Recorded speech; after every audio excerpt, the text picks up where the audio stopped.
Welcome back. ఆయన నెల్లూరు పెద్దారెడ్డి ముక్కుసూటి మనిషి, ముక్కు మీదే కోపం. అమ్మో ఆయనతో పెట్టుకోవడమా అని భయపడేవారంతా.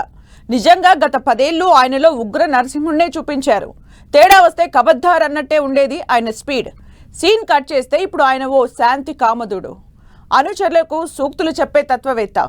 తన వైరైనా తప్పు చేస్తే వదలొద్దనే గాంధీగిరి ప్రదర్శిస్తున్నారు. ఆయనలో ఈ మార్పు చూసిన వారంతా అసలు ఏమైంది ఈయనకి, ఎందుకిలా మారిపోయారు, ఈయన ఆయనేనా అని డౌట్ పడుతున్నారు. భారీ డైలాగ్స్ చెప్పే ఆ లీడర్ వాయిస్లో సౌండ్ తగ్గడానికి కారణమేంటి? ఇంతలా మారిపోయిన ఆ నెల్లూరు పెద్దారెడ్డి ఎవరు?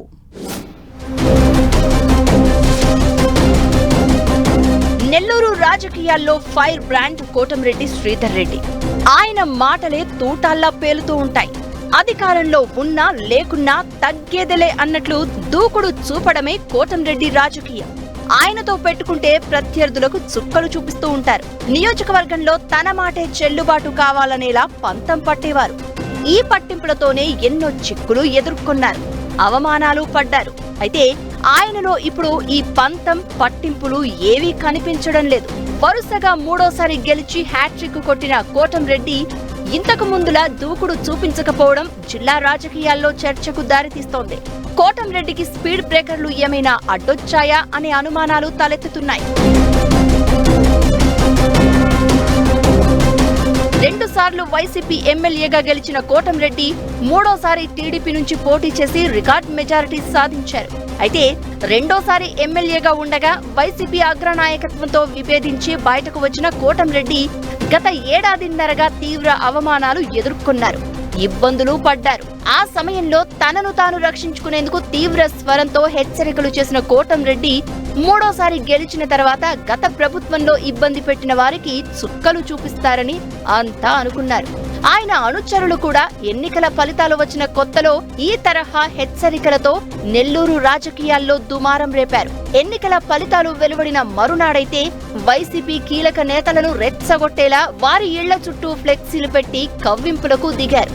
ఇలా చేయడం ద్వారా కోటంరెడ్డి అభినందనలు అందుకుంటామని అనుచరులు భావించారు. కానీ వారు ఊహించినది ఒకటైతే కోటంరెడ్డి స్పందన అందుకు భిన్నంగా ఉండడంతో షాక్ తిన్నారు.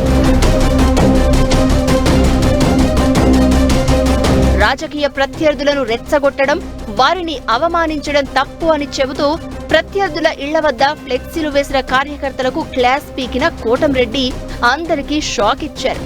తాను మారాను అని, మీరు మారాలని చెబుతూ వెంటనే ఫ్లెక్సీలు తీసేయాలని, లేదంటే తాను ఎమ్మెల్యే పదవికి రాజీనామా చేస్తాను అని సొంత కార్యకర్తలనే బెదిరించి గాంధీగిరి ప్రదర్శించారు కోటంరెడ్డి.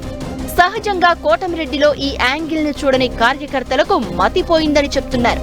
ఇక ఆ తర్వాత కూడా ఇలాంటి షాక్ ట్రీట్మెంట్లే ఎదురవుతూ ఉండడంతో కార్యకర్తలు కోటంరెడ్డికి ఏమైంది అని ప్రశ్నించుకుంటున్నారట.